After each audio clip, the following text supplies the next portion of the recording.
Please. Speed. There it goes. I think. Yep. All right. Hello, you fucking fat motherfuckers. Welcome to a brand new episode of the F.A.T podcast. What is this? After what? 3 or 4 week break? I think a 3-week break. Yeah. And as you can see via Mike isn't here. He's the reason that we haven't been recording. But he broke the bottom of his toilet bowl. So. But yeah, how you boys doing? Yeah, doing okay. Yeah, I'm all right. Yeah. Yeah, just living the quarantine. Well, really not really living the quarantine life. I actually worked all week. Yeah. At the school and promoted my little 8th graders up to high school, so that was cool. And then got out today with the wife and had a beach day. We went down to Seal Beach and just kind of hung out there for a little bit. So yeah. How was it? It was cool, man. Yeah, it was nice. It wasn't too crowded. Everybody was being safe and practicing social distancing and stuff like that. People were given other groups like 15, 20, even 30 feet at, between each group. And yeah, it was real nice. Weather was nice, about 70 degrees, not too hot, not too cold, but the wind was ridiculous. We ended up staying on the beach for about an hour, and then the wind picked up like heavily, and it started to pick up sand. So it turned into like a small little sandstorm for a second. So we ended up just packing up and leaving. But we drove down PCH up towards Huntington to see how crazy it was there, and it was crazy crowded in Huntington. Yeah. So that's not a shocker. Yeah, but because you said you went to Seal Beach, right? Yeah, we go to our little spot, the same spot where we had our wedding and just kind of hung out. Yeah. So, but Huntington was off the hook. There's a lot of people there, a lot of early protesters showing there for the George Floyd thing, and yeah, but not too bad, not too crazy. So, but on the way home, we stopped at Noggles, grabbed some food. So it's pretty cool. Felt like a normal day. First time it's felt normal in a while. So. Well, that's good, man. I'm glad everything went well. Yeah. So, how about you guys? What have you guys been up to? Pretty much the same, like I've been doing for the past couple months. There's really not much to do in Riverside. They're starting to slowly open stuff up. Yeah. But I know they opened up the Galleria. The Galleria. The Galleria. Mm-hmm. But not all businesses are open, so I'm like, there's really no point. And on top of that, I'm still, I'm still paranoid about the virus to an extent because I'm high risk. So being overweight and asthmatic, if I get it, there's a good chance that it could do some real damage. So. Well, hey, I'm diabetic and I'm high risk too, but yeah, I'm willing to take the chance. Yeah, if there was more stuff to do in Riverside, I would say, I'd be willing to take the chance. But honestly, in my area, it's a college area, so there's really not much around here. Just walk to Baker's and back. Pretty much, yeah. That's your adventure for the day. Yeah. So, other than that, I've been working. I picked up a couple shifts at Walmart. At the Walmart, doing security at the. Center. Yeah, at the fulfillment center. I thought you were working in an actual store. I was going to say, how come you didn't go for greeter? No, it's at a fulfillment center. It's like Walmart, Staff Mark, and Price, whatever. I think it's all owned by the Walmart Corporation anyway. Yeah. Isn't that Members Mark? I don't know. I think it's like Prime something or Prime Scale or Prime Share or something like that. I don't know. But on Tuesday, so there's two security people stationed there. There's one in the front at the exit, one at the exit, one at the run in the front. And this warehouse to get from front to back is about half a mile. So it's a pretty long walk because you have to. It's not like a straight shot. You have to, weave around and everything. As an obstacle course. Yeah. So on Friday, it's like an IKEA. Yeah. So on Friday, on Tuesday, excuse me. I decided I'll take the front because the shift I did before, I was in the back the entire time. So I had to walk back and forth because there has to be somebody, a security person, always in the back. Like, that's one rule with our company, that there always has to be somebody at the exit. Because you can close the exit at the entrance. You can't close it in the back. So I had to do that walk about 6 or 7 times, because to give the security guy his breaks and his lunch break and whatnot. But the problem is he decided to take an entire hour lunch break when you're only supposed to get 30 minutes. So that took that pretty much put my lunch break off about an hour. Yeah. And then on his first 15-minute break, he decided to take about 45 minutes because he was moving his car. Did you say something? No, because I'm like, you know what? Forget it. Next time they just ask me to take the shift, I'm going to say no, which I ended up doing. But stick it to the man, Bankston.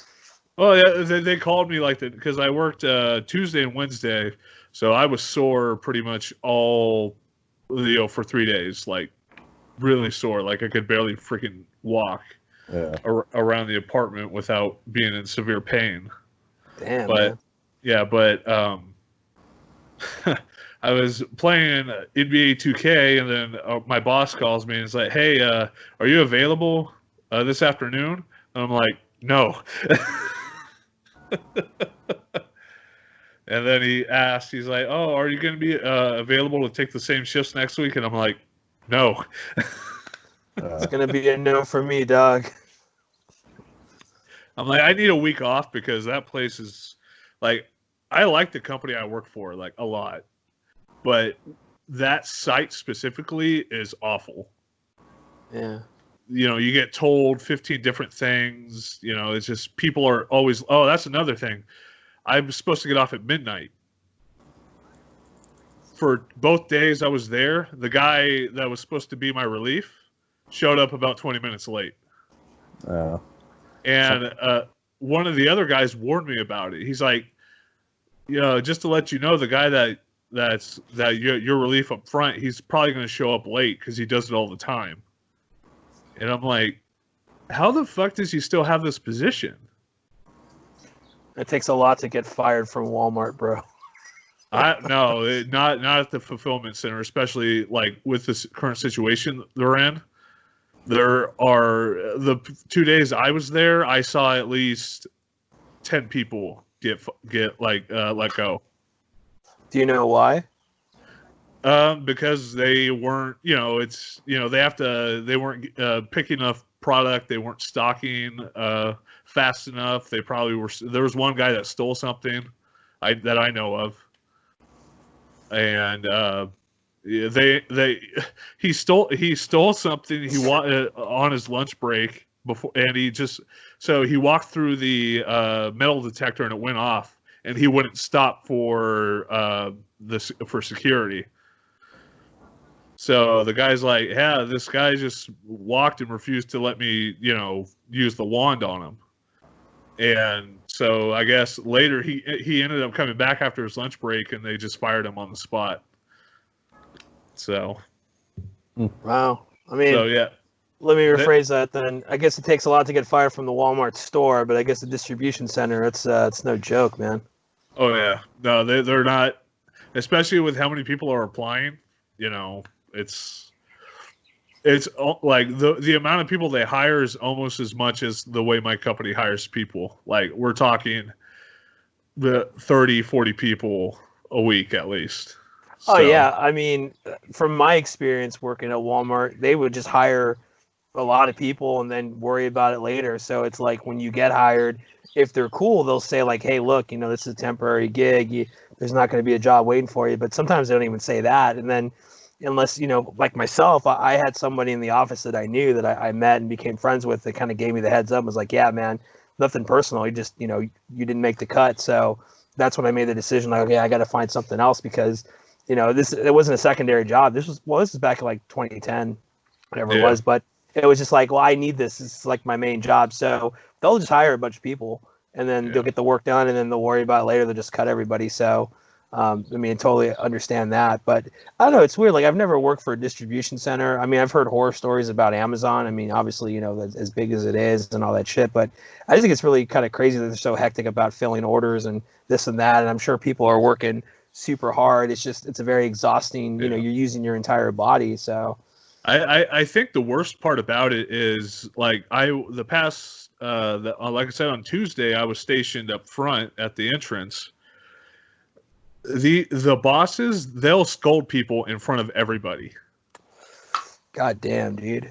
Like they'll like say, "Hey, meet me up front in front of everybody," and say, "Hey, you aren't doing this correctly. You aren't doing that correctly." And I'm just like, can't you just take that into an office and do? Wouldn't that be better? It's a power grab, and they do it to prove a point.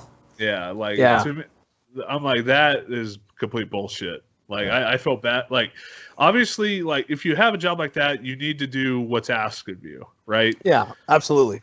But at the same time, there has to be some give from management. Like, at least not to embarrass you in front of everybody.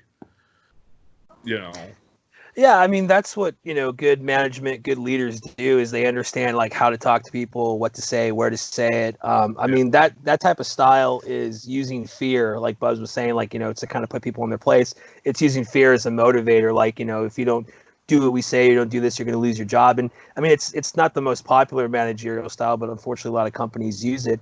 And I think it sucks because like it brings down the morale. And a lot of companies that have management like that, I'm sure that they have open doors where people are constantly coming and going. And yeah, I mean, people are easily replaced, but like, you run the risk of building. It's like a basketball team, talking about the Last Dance. You take time and you build this team, and why are you going to constantly bring in new people and have to retrain and do this and that, So, but I just think it's a slap in the face for people because, situations is like nobody likes to get yelled at, but when you do it in front of everybody, it's just like, well, fuck you, kind of thing. So I don't know, man. That's just a good red flag for sure, bro. I don't know how long this, you're going to keep working there, but I feel like it's only going to get worse. And well, I mean, luckily they kind of like with the security people, since it's, since we're an outside hire, it's a contract, right? They tend to leave us alone. But like the way they handle their own employees, I don't agree with. Like some of the managers are cool about it. Like they'll if they get rid of somebody, they'll take them to the office and talk to them, and then they'll be very discreet about escorting them out. Because obviously if you get fired, you have to be escorted out of the building.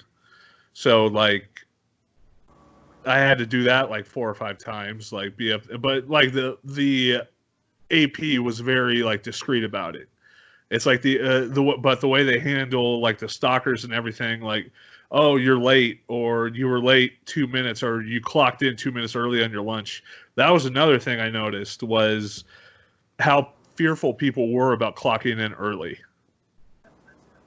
from their lunch. Like they'll get there 3 minutes or 4 minutes before they're supposed to be back, and they'll stand in front of the time clock. Yeah, I believe it, dude. It's because of all the lawsuits. I mean, companies like Walmart, CVS, they got hit with lawsuits about lunches, so they're like you can't go under 30 minutes and this and that, and you have to take it within a certain, if you work a 8-hour shift, it has to be within the first 5 hours or whatever it is. Yeah. I mean, I totally believe that because just, dude, hundreds of thousands of dollars were given to us because of these lawsuits. So I totally get it and I respect that. But oh man, it's just fucking crazy, man. These people. That happened at the group home I worked at. For the longest time, I was there for about 8-9 years, and for about 3-4 years, we never had to clock in or clock out for lunch. They just took us at our word. Yeah. Hey, just go take a 30-minute break, take a 30-minute lunch, whatever, come back and go back to work. So, obviously there were some people who kind of abused that, but I don't remember the name of the employee who did it, but I probably wouldn't say the name anyway. But the person that was terminated, when they got let go, they actually sued the company for not giving anybody lunch breaks. So they reviewed everybody's time card, and nobody had lunches on their time card. So towards the end of my tender there, it's like, you got to make sure that you clock out. And I was like, well, I don't have time to clock in and out because I'm on the road, 90% of the time that I'm working here, because I was doing transports from schools and stuff. And they're like, well, just make sure that you just do it. So I'm like, okay, well, then why don't I just clock out a half hour early and not take a lunch break? So you're not supposed to do that, especially they're not supposed to know. So what would happen is I would get back from doing my routes at like the earliest 2:55. I would turn in my vehicle for the day. I'd go downstairs, clock out at 2:59, and sit in the break room for 30 minutes, and then clock in at 3:29, just to clock out again at 3:30 to leave for home. Oh man, I used to do that at Sears all the time. It's the best. Yeah, it's just the dumbest shit ever. Yeah, it's like you work 5 hours and you have to take a lunch, and it's just like, it's pointless. Why don't you just schedule me for 4 hours? It's like, oh, well, we need someone to cover it, or blah blah blah. And it's just like, all right, well, I'm gonna wait and then clock. Okay, see you later. Yeah. I think that's another, like, with the security people, like, we have our own separate timesheets. We pretty much regulate each other.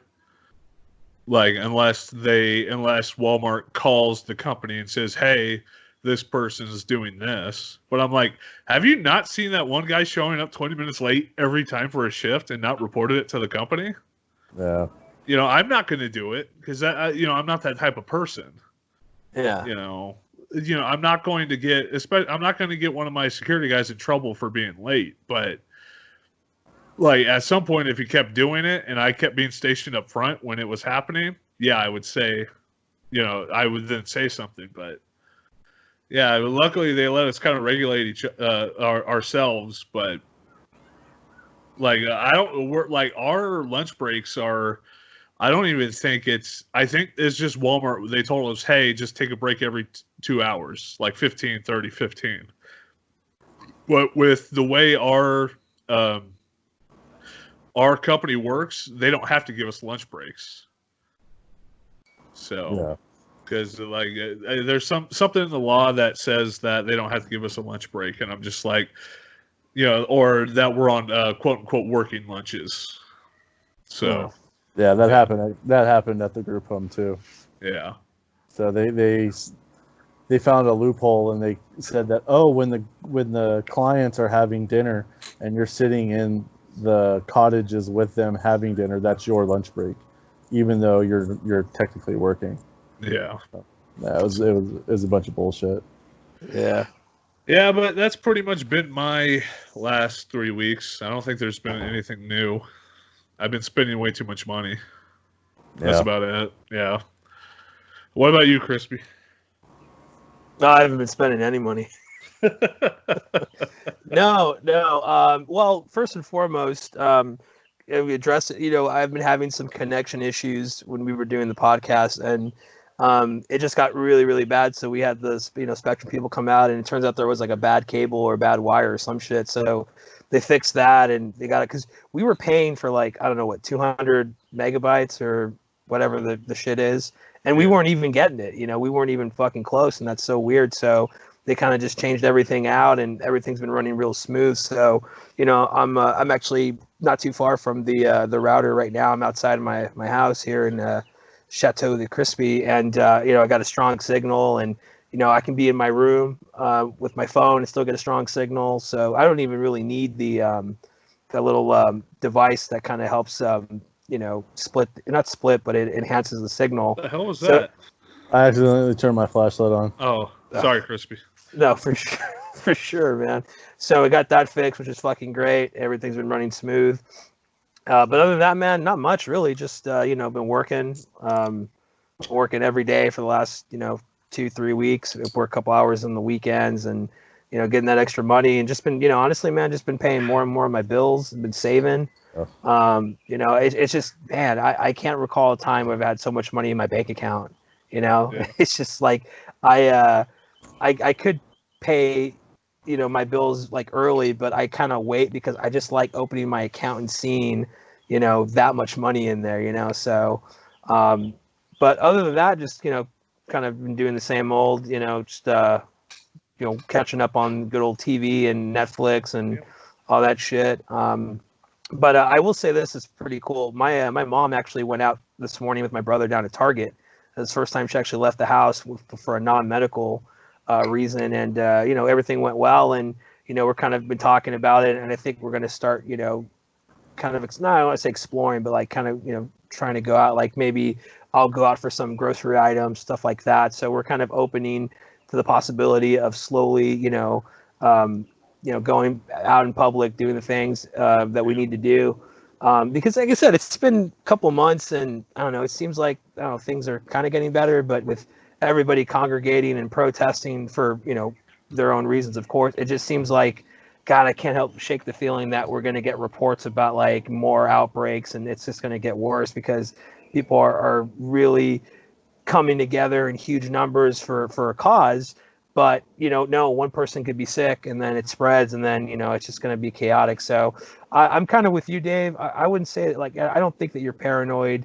I think it's just for lack of a better word, but you're very cautious, and I am too, and with everything. So it's just, you want to do it right, and it takes a little bit of time, but if we do it correctly, we won't have to keep doing this for a long time. I mean, if it takes a couple of months, so be it. But just towards the end of the year, if everything is back to normal, I think it'd be worth it. So just playing it safe. Oh, throw it away. But Yeah, yeah. yeah. I mean, like I'll be Claire, right back. all right, yeah, like Claire, she went to her mom's house tonight for the first time in 2 months. So, that was cool. But yeah, it's slowly getting back to the norm.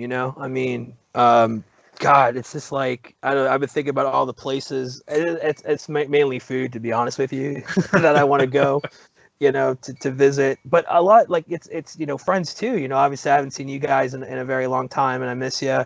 My buddy Jeff just got a new place. He's renting a house out in Covina, near San Dimas. So I know the area pretty well. And but I haven't seen anybody. Mike lives down the street, but we've been playing it safe. So it's just like, that's the first thing, is I still want to meet up with everybody again and do that. So, but it's nice when you start like for example, tomorrow I'm going to go pick up some windshield wiper fluid. So it'd be the first time I'm going out of the house that doesn't involve, like, I go pick up Jeremy, but that's really simple. I park, I go up to the apartment and pick him up. It's pretty simple, but not a lot of people there. But going to a store, I don't know what to expect. But I got masks, I got gloves, I got the sanitation gel or whatever the fuck, the hand sanitizer, excuse me. So and like I said, it's exciting, but I'm a little nervous. But just to kind of get back into the flow of things, little by little, and then start doing everything else until it's just back to normal again. yeah, I've been like, there's a part of me that wants to risk going over to like Bubba's house and see Nanny and everything, but I'm like, I'll wait a little while. Yeah, I mean, longer. I certainly respect and understand that completely. But that's when you go visit like a relative, and the situation, I would say your chances are going to be extremely low because, there's no variable. Like when you go to a store, you don't know these fucking people, you don't know what's going on. I started walking around, my neighborhood again, and, there are people out there walking. I'm just like, fuck it, dude. I'm giving them 50 feet. Like, I'm just going to, if they got masks and everything on, they're doing it right. But you just don't know, and it's just, there's just too many factors involved. So if you were to go, visit a relative or a friend and, you knew that everything was cool, I think it'd be all right. It's just when you're comfortable too. Yeah, like for me, it's more of the fact that, like, I did the Walmart shifts. On Monday, they actually had a couple people come down with COVID. So, like, for me, like, I know not to, like, even though I probably don't have it, at the same time, if I'm asymptomatic or whatnot, I wouldn't want to go to, like, Bubba's house and potentially get Uncle Danny sick or Bubba or anybody there, because that would be, that would be a huge issue, especially with all the health problems. So, yeah. I mean, like I said, man, you're playing it safe, and that's the right call. But I don't know. It's really hard to put a date or a time frame on it. But I would imagine, at least by the middle towards the end of June, there'd be kind of a more comfortableness about going out, at least visiting friends and family, because it might be a stupid thought, but at some point you think, well, if someone was sick, you would have heard about it by now, Yeah. So, maybe everyone's doing their part. Oh. So, I'm lost. I don't know what to talk about. I was going to say something. I forgot. Well, I guess I'll get the ball rolling. I'll bring it over to you, Bubs, because you've been the one watching it. But I've been seeing your posts about NASCAR. You've been watching that. Like, how's that experience been, man? It's been fantastic. Honestly, I mean, to actually have a live competition on television, it's been pretty fun to watch. I mean, it is weird without the large crowds and everything, and they're making like all the crew members and drivers and TV people like social distance and wear masks and everything like that. So like during pre and post race interviews with drivers, they'll have the interviewer stand 6 to 8 feet away, and then they reach out with the stanchion mic. So that's been just a little bit ridiculous to see, but no, I mean, it's been great. Just the style of racing has been pretty awesome. They're basically just bringing their cars to the track and they're racing without any practice or qualifying or anything. Nice. So, like the first time that the car gets started up at the track, that's the first time it's being ignited at the track. They just get in and go. And the first race at Darlington that they had when they came back, there was a wreck on like turn 2 of the first lap.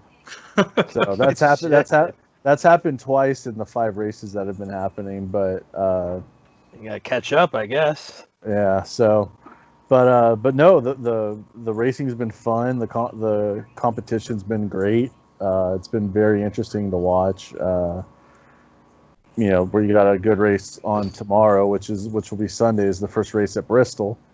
Bristol's always a fun race, but they ran 2 races at Darlington, 2 races at Charlotte, and then I think they'll do Bristol this week, and then I don't remember where they're going to race on Wednesday, but I like the 2 races a week schedule. It's been pretty fun. It keeps you interested. And now, 2 races a week, is that like all within the Monster? Like, yeah, well, they're doing 2 Cup races, and then they'll do the Xfinity and then the Truck Series. Oh, okay. And then I think there's an ARCA race here, sprinkled in here and there too. Yeah. But, Cup races Sunday and Wednesday. I believe truck races are on Tuesdays, and Xfinity races have been on Mondays. Yeah.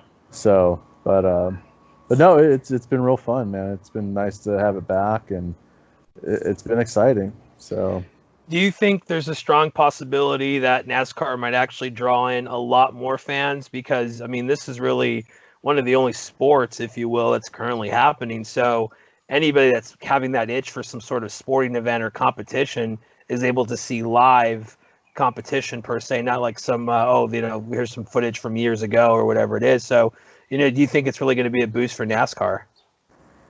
It seems to be. All the stuff that I've been reading on social media, that there have been people that watched the first race, like, I've never watched a NASCAR race before, but this was awesome. This is so much fun. Yeah. So it's, with it really being people's only option if they want any kind of sporting event, then yeah, I think it's going to bring eyes to the sport, which is great. I know UFC UFC, they've ran a series of fights the last couple of weeks, but I mean, really, the only people that are going to watch the UFC are UFC fans. Not everybody's a fight fan. But yeah, not everybody likes violence. So they've been shown it on Fox, right? Yeah, Fox. Yeah, so that's kind of like a nationwide platform. Pretty much everybody has Fox, give or take. I think UFC has been limited to like pay-per-view or cable, and yeah, it's there. But I don't know. It's just like I feel like a lot of people just don't have cable or they have like really basic setups. So like NASCAR would probably be the sport for them, and like hey, it's just a bunch of guys racing in a circle. But when it's all you got, you check it out, and who knows, you might even enjoy it and might be like, wow, I'm missing out on this. Oh yeah, absolutely. I was just reading. I was just reading that the first race back, it garnered a 6.8 in the ratings. 6.8 million. And they've been averaging anywhere from like 4 to 7 since they've been back. So, I mean, those are good numbers. Great numbers. Usually the highest rated race of the year is always going to be the Daytona 500, which is, usually around 7 to 8 million people will watch. But if they could average anywhere from what they're averaging now for the rest of the season, good for them. I mean, yeah. Well, I know like they've been like NASCAR's had a popularity problem within like the last like 10 years especially. So like because they like peaked in like 2005, if I remember correctly. Yeah. Like people like they like that was one of their highest rated like seasons of the year. Yeah. And then after that, it's just been on a steady decline. So yeah. It's I mean, I think one thing about NASCAR is that there really isn't any mainstream names at the moment. Like that I could think of, like, back when we started watching in like 2004, 2005, we had, Dale Earnhardt, we had Jeff Gordon, we had Tony Stewart. Yeah. There really isn't any of those guys currently, Yeah, well, I mean, I think a big problem with NASCAR now is they really don't let their drivers have a personality. Yeah. They put so much restrictions on what they can do and say and all that stuff, and then it's also stylistically, a lot of these cars are trying to really kind of make them carbon copies of each other, and it doesn't allow a lot of these race teams to really experiment to where they can get extra speed or they can go faster or they keep changing the race packages up. And like when we started watching racing, like I started watching in like 2001, 2002, well, really 2001. But when you'd watch Daytona and Talladega, restrictor plate racing was awesome because it was all close. It was like anybody had a chance to win. Yeah. But now that they've changed the packages so much, it's like, okay, well, you've got one pack running ahead of like 10 cars, and then you got a 5-car pack, and then a 7-car pack, and there's really not that massive like 35 to 43 car pack that can just like blow up at any minute. So they take the personality out of the races. They take the personality out of the drivers. It's not going to garner a lot of attention. Yeah. But luckily there's a few guys out there. Like right now, my guy's Ryan Blaney in the 12 car. He's got his own podcast. He's a funny dude. And I mean, he finished 3rd place in the race this week, and he's one of the few guys that'll really make an ass out of himself. Like during his interview, he was wearing his mask, and when he was done, he had his water bottle, and he squirted the water bottle in his mouth, but he still had his mask on. Just doing shit like that. So, But I mean, if this is what's going to get people's eye on it, that's great, and hopefully it'll stick because eventually everything's going to come back. Basketball will be back. Yeah. Maybe baseball will start. Hockey's definitely going to be coming back. Just a matter of when.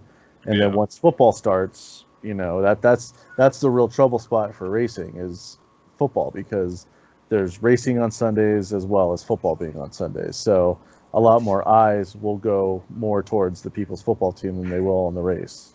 Yeah. So.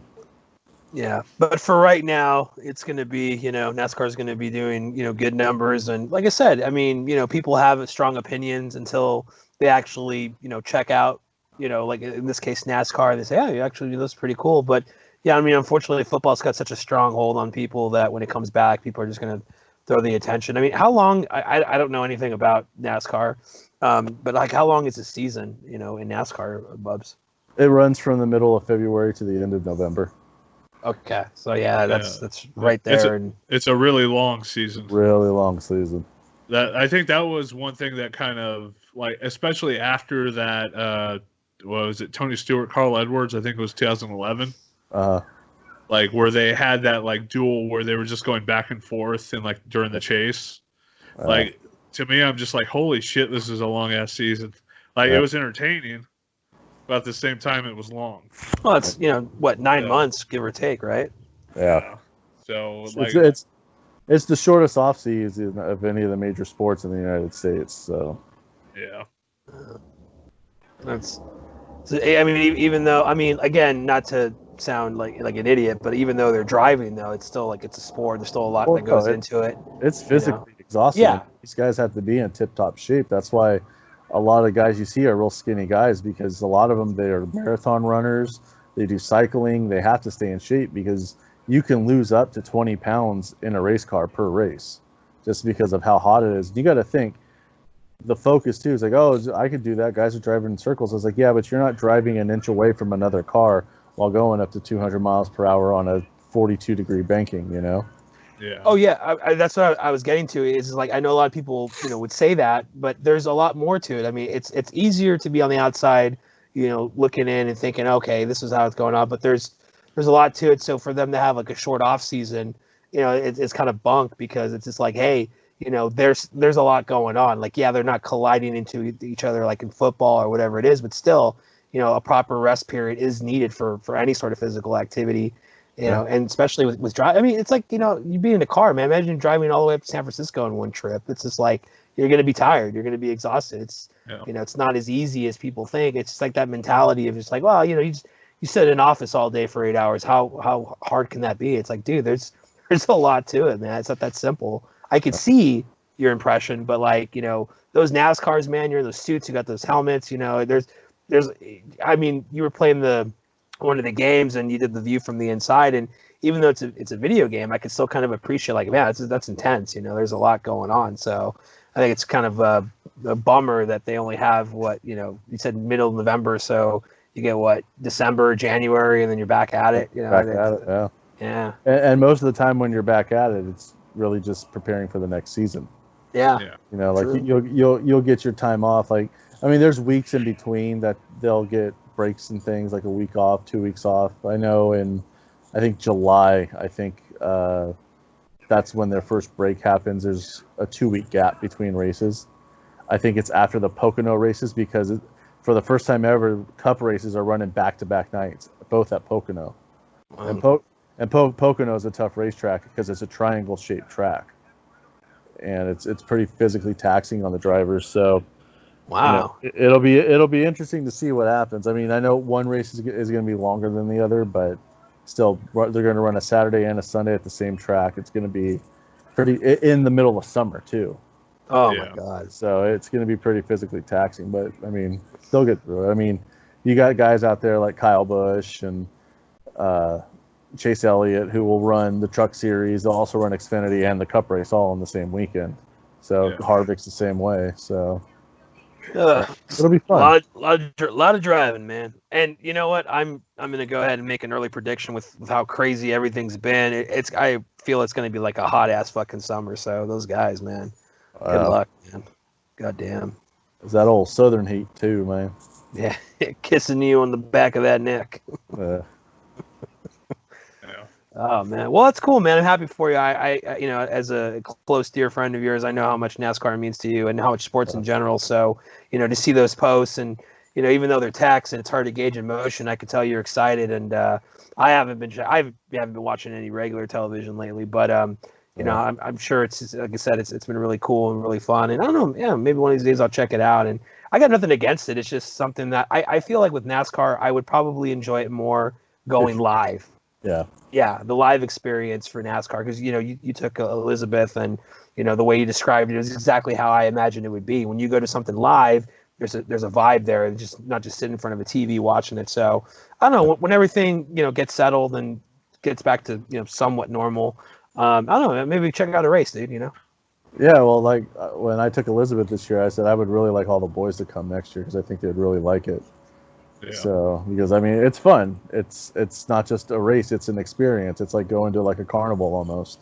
Yeah. Because they have all the stuff outside of the track and then all the stuff inside, and it's a great experience. It's really fun, man.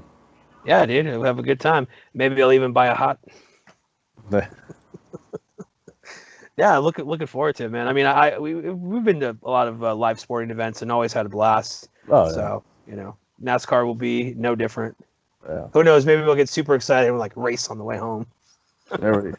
After it takes 3-4 hours to get out of the parking lot. So yeah, that's the real track. I think it took maybe. Do you remember how long it took us to get out of the parking lot that night, babe? Like, yeah. Well, we had to walk because our seats were all the way at the end of turn 2, or turn 1. Our seats were at turn 1, and then we had to park off of turn 4. And I think California is a 2-mile track, so we had to walk all the way from turn 2 all the way past turn 4, but we stopped and bought merchandise on the way back too. Yeah. And then when we finally got to our car, the parking lot was already jammed up. But it took, we waited a good hour and a half at least, so just to get out. But it was worth it. I mean, we parked next to a couple of Dale Jr.'s haulers, so so that was kind of cool. And then just watching people just take all of their barbecue equipment that they put back on their truck from when they took it off, just to take it off to have dinner. That was pretty funny. So. Oh yeah, they actually allow tailgating at NASCAR, huh? Yeah. So and everybody's nice too. Everybody's cool. Like, they'll say something about your hat or your shirt, or they'll say, "Hey, where y'all from?" Yeah. So it's just like I said, it's a big party, man. So maybe next year we'll have to go. Even in California, you get the rednecks coming out somehow. Oh, dude. A NASCAR race is Trump country out there, so yeah. So I mean, every third car had a Trump flag hanging. Like it was like Trump flag and then American flag right below it, and then the driver's flags. So, goddamn, it was fun, man. So I'm glad it's back. It's gonna stay back. I don't think unless something catastrophic happens, like everybody just gets this overnight. Yeah.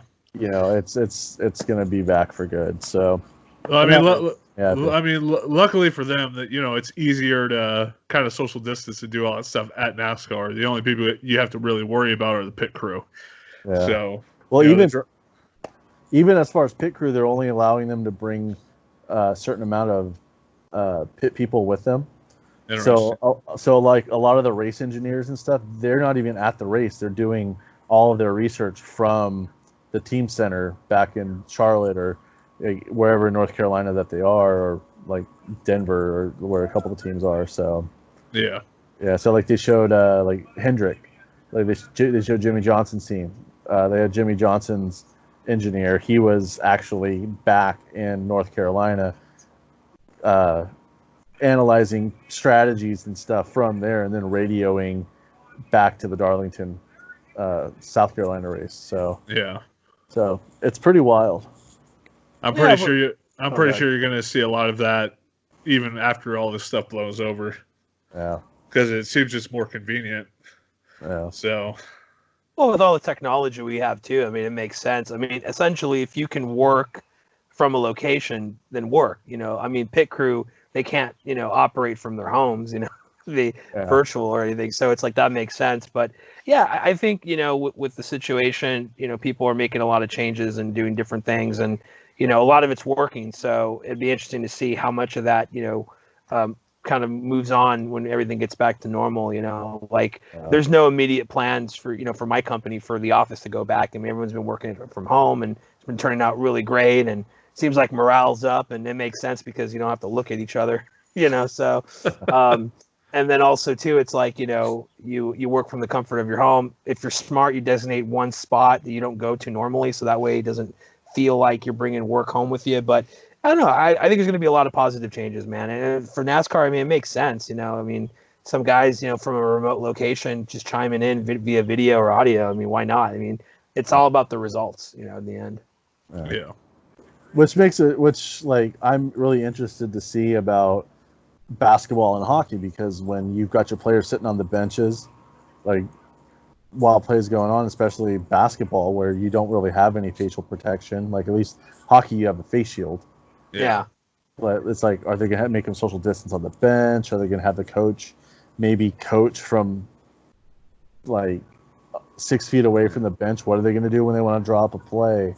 And things like that. It's like, I know I've been watching a little bit of the Korean Baseball League, and they have some restrictions, but they're not like fully making everybody social distance. I mean, if you want to sit in the bench next to someone, they're not going to stop you and say no. Yeah. But yeah, it's just I'm really interested to see if they actually even touch any of that. If they're going to look, you can't. You have to have two seats in between each player on the bench and all that shit. So yeah, I think it'll all depend on if they could get testing, because like with like WWE or AEW, like they can test people easily because they have a small crew that comes in. Like they have enough tests with hockey, like especially with how they were planning on doing it, like with the hub city and whatnot. Like you have to test everybody every day. Yeah.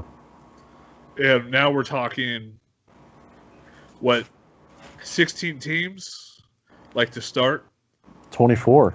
Well, I know, but like the most, like you're gonna have a seeding game between the top four seeds of the conference. Yeah, but they're getting a bye. Yeah. Yeah, you have your round robin tournament with your top four, and then the rest of the 20 teams are going to be playing in a best of 5 tournament format to get into the second round. But that's like a shit ton of people, and like my idea was, because I know they were talking about having a hub city. I'm like, why don't you just split the tournament? Why don't you just see if you can work something out with California, and just keep everybody in Long Beach, Los Angeles, Anaheim, and Ontario. Well, I'm thinking. Yeah. Well, I just think. I think having it in Los Angeles, especially if they're worried about player safety and people getting sick, Los Angeles isn't exactly the place you want to be. Just because, like in New York, a lot of Los Angeles is close proximity. Yeah. And I know all these players will be isolated and having their own hotels and all that stuff, but I think LA may be a little bit too dangerous. I would love to see it here because I think it's a perfect opportunity because, like you said, you've got Ontario, you've got Anaheim, Long Beach, you've got Staples Center, you've got the Toyota Sports Center in LA. Yeah. But because I know they were talking about Vegas as one of the hub cities, and I'm thinking to myself, they have the hotel space, but they don't really have enough rinks, do they? They have 3. They have 3? Yeah, because you could do it at where the Knights play. T-Mobile. T-Mobile Arena, then you have the MGM Grand Garden Arena that could be converted into a hockey rink. Can it? That's where they had the Frozen Fury games for all those years. That's right, yeah. And then I think they have the new arena for the Vegas Golden Knights minor league team, and I think that's ready and operating. That could doesn't UNLV have a hockey team also? The Thomas and Mack Arena, I think the Thomas and Mack Arena could be converted too. So Vegas would be a great thing. I know the NBA is looking at Disney in Orlando. Yeah. Because of all the hotels, and then also they have enough arenas to where they can play basketball there too. Well, I think with basketball it's a bit easier because you can literally hold it outside if you wanted to. Yeah. You would just have to jimmy rig a camera up on like a cherry picker. You could do it. You could do it at a high school gym. Yeah, like it's not that hard with hockey. It is a bit hard because you can't really, it's hard to set up like camera rigs and stuff in small like ice rinks and whatnot, to get actually like decent angles. Yeah. Yeah. But what's your opinion on the 24 team playoff? I don't mind it. I think it's fine. It sucks for California because the Ducks, the Sharks, and the Kings are all out. There's not one California team in the playoffs. And I mean, I know it's a very small outside chance, but the Kings, points-wise, weren't eliminated yet. So, and I would have liked to see if that momentum that they had going into the pandemic with their 8-game winning streak, I would have liked to see if that was continuing and if that would have carried over for them to finish the rest of their year. But no, I'm totally fine with the format. It gives a few outside teams a legitimate shot to actually make it into the playoffs, which is fine. It'll be interesting to see for me how the top 4 seeds play their seeding games. Yeah. Because, will they go as hard to just for seeding, especially since there's really no home ice advantage? Right. Will the Blues or, Bruins or whoever, will they put in as much effort to win just so they could maybe potentially play? And that's another thing, because it's like a set, it's like a set seeding, isn't it? Yeah. What was it? The 8 or 9 team would play like the 1 seed. Yeah. And I'm like, so potentially you could have the 4 seed not play. They could play potentially like one of the worst teams. Right. It'll be interesting to see how these teams play their seeding games. Obviously, like the play-in with the other 16 teams. They'll play hard because that's how you're going to get to the playoffs. But at the same time, it's like, I guess another way you could kind of throw it is sort of like a kind of preseason game for the bye teams. Yeah. Yeah, like to an extent. I don't think the top 4 teams are going to play each other as hard as people expect. Yeah. The real competition is going to be coming in these best of 5 series. Yeah.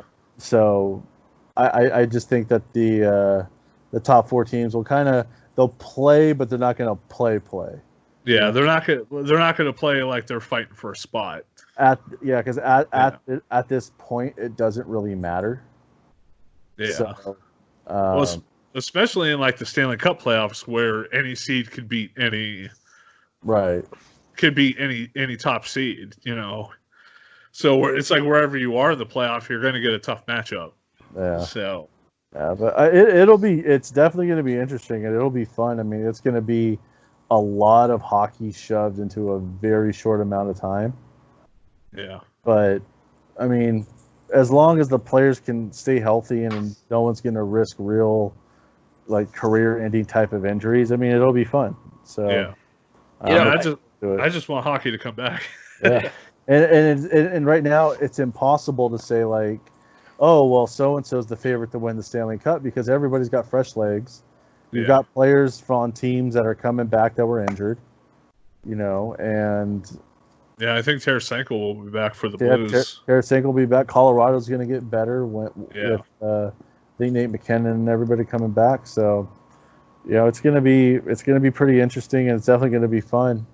But, I hope that they can get their legs under them by the time the season actually starts. I know they'll have probably a 2-week mini training camp, and then back at it they'll go. Yeah.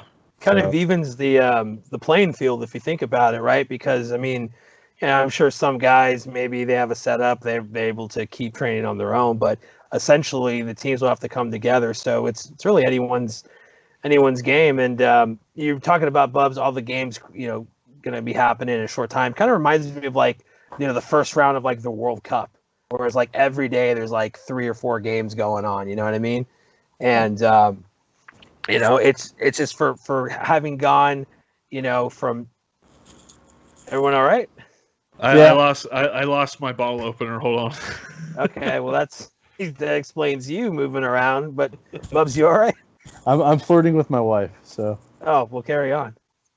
Nothing wrong with that. Dave, you got to get it together, man. What? I need to find my ball opener. It fell off. Hold on, give me a second. I'm listening to you, Crispy. But what's exciting though is like you're going from basically a period of time where you can't see anything unless you're watching the classic videos, which for me in Dallas has been very nice to a degree. But you're going from not getting anything to now it's like almost too much. You know what I mean? So it is kind of exciting. And again, the 24 team playoff structure is different.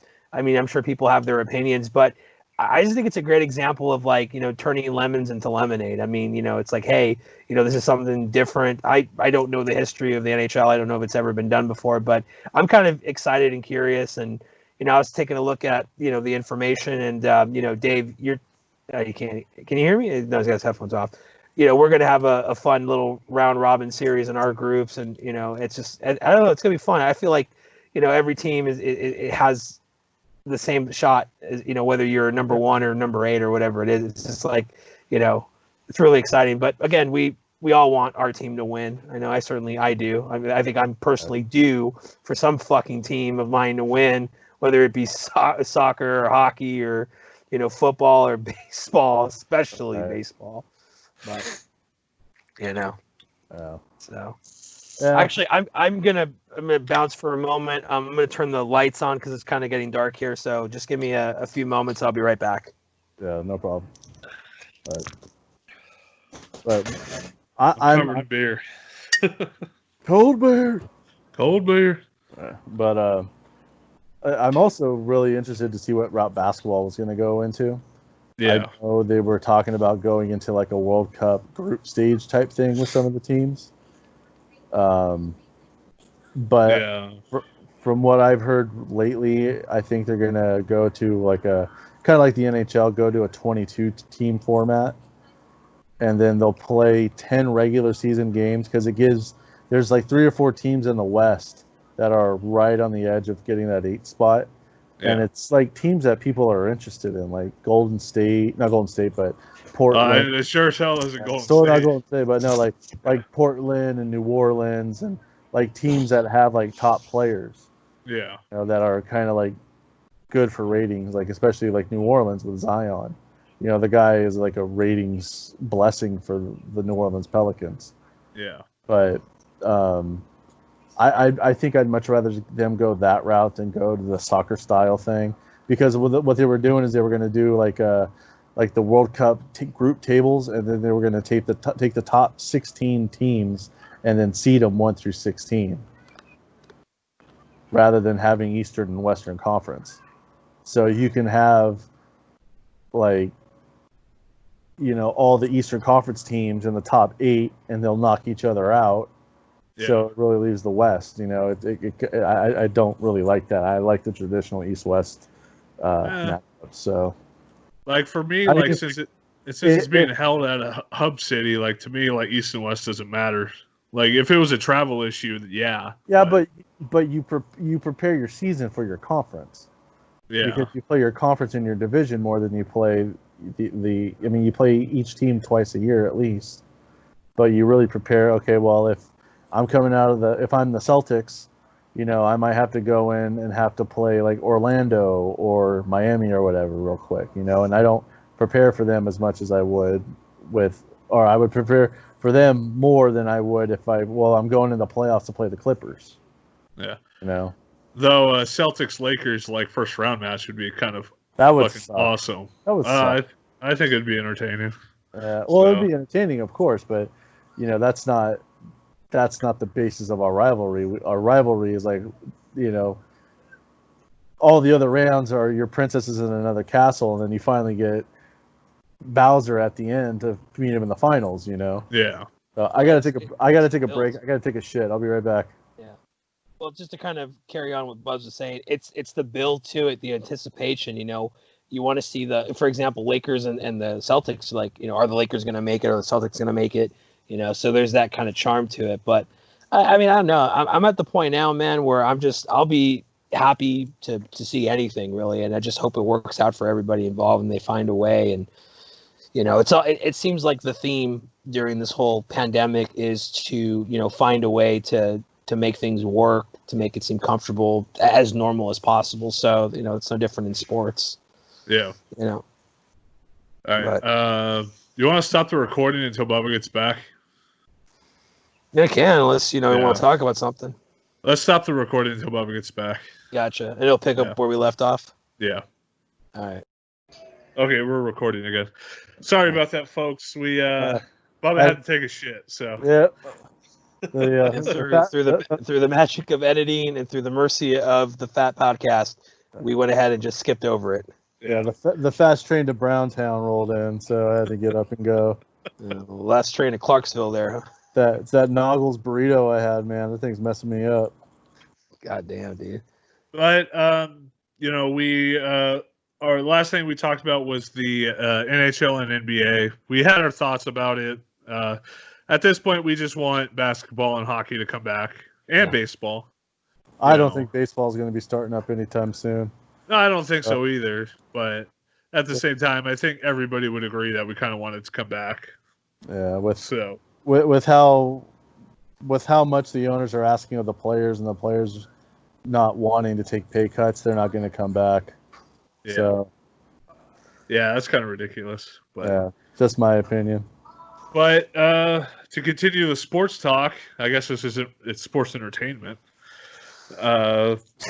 What about terrible segue? Yeah. Should be ashamed of yourself, Dave. I am very much so.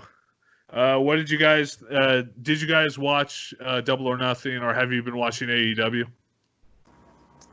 I've been catching clips and highlights. I haven't actually sat down and watched a whole show in quite a while, but I'd say it was Double or something for me, because I haven't watched the entire event, but like I said, I've seen clips, I've seen some individual moments. I'll say one thing for sure. I do want to go back and watch it. I want to watch that women's title because I've been hearing great things about it. So I'm familiar enough to talk about it right now, but I do want everyone to know that I'm going to be watching it because it actually was a lot better than I think a lot of people thought it was going to be. Oh, yeah. And so, like, I know for a lot of people, like, it was sort of like it was a $50 pay-per-view, and people are like, well, why are you charging that much in the situation that we're in? Okay, I understand that, but so for me, and I was in the same boat, so it was sort of like a game time decision on when I was going to order it. Like, literally, I ordered it 15 minutes before the pay-per-view started. So, but I'd have to say with Double or Nothing, it was probably one of the best AEW shows I think I've watched. Yeah. Wow. And probably the best wrestling show of like the quarantine era. Yeah. So, like there was only a couple area. There was only a couple of like dull spots. That being like, I wasn't a huge fan of Cody and Lance Archer. Yeah. Like that match was like, it was a bit. Then Dustin and Sean Spears, it was a comedy match. It was okay. Sean Spears having Tully Blanchard's face on his crotch made me laugh because it weirdly looked like his penis was hanging out, like from a distance. So I was like, I don't know about that. And if that was the case, it was far from a perfect 10, my friend. But overall, like the pay-per-view was fantastic. All the big matches delivered, especially I thought Brody Lee and Moxley. Mm-hmm. Like they weren't supposed, like it wasn't scheduled to be a hardcore match, but it turned into a hardcore match somehow. You know how AEW does that. Yeah. They kind of take liberty with the rules, which is fine. It's wrestling. Who cares? But it was probably the best. I'll tell you who cares. Jim Cornette cares. Oh, God. Don't. We're not going to talk about it, Bubs, but I just want you to know I know exactly what you're talking about. So yeah. I know exactly what you're talking about. And when he said, "Oh, I can't watch this shit anymore," I'm like, "Good, stop talking about it. Go away." he's still gonna watch it anyway. Like Yeah. I posted on one of the no DQ for Facebook comments. It's like, you know what, he'll say basically anything he can to keep himself relevant. Yeah. You know, because that's what he does. He's and the wrestling business has passed him by, and he can't fucking stand it.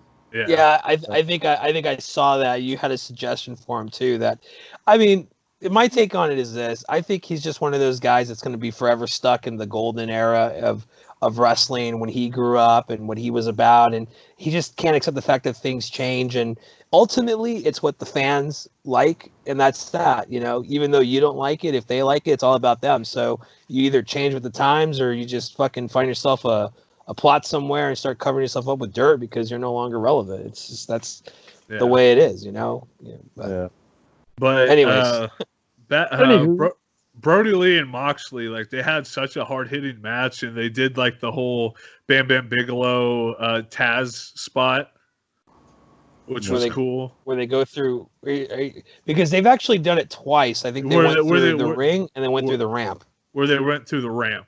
Okay, yeah, that was like that was a cool spot, and dangerous as hell looking, because Moxley almost decapitated himself going down.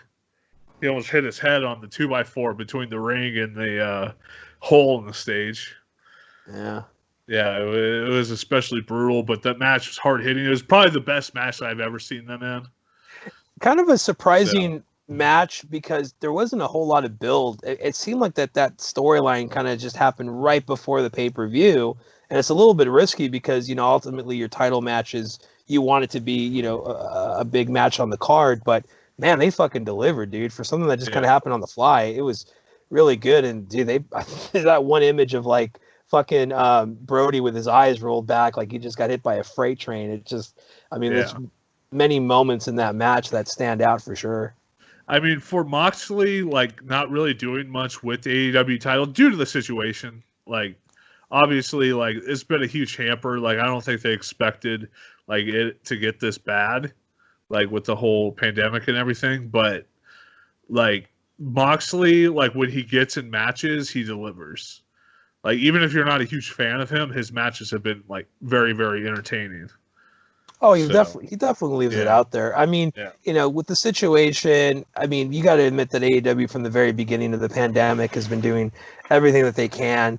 I think for when they've been delivering, you know, they've had a few misses, let's be honest. I mean, it hasn't been perfect, but what they've been doing, obviously, if you've been watching WWE, they've been kind of adapting or changing or kind of following it. I mean, AEW was the first to kind of have somewhat of a crowd, you know, because to be in front of nobody, it is kind of a challenging. And, you know, there were moments at the pay-per-view. I mean, if you want to kind of talk about the ladder match, if you will, that, you know, like Brian Cage making his debut, it kind of seemed like obviously the crowd there would have been much would have been greater. But also too, I noticed that the announcers really didn't kind of give a fuck. It seemed they're just like, oh, Brian Cage.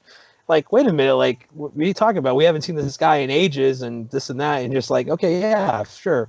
Fuck it. Come on down.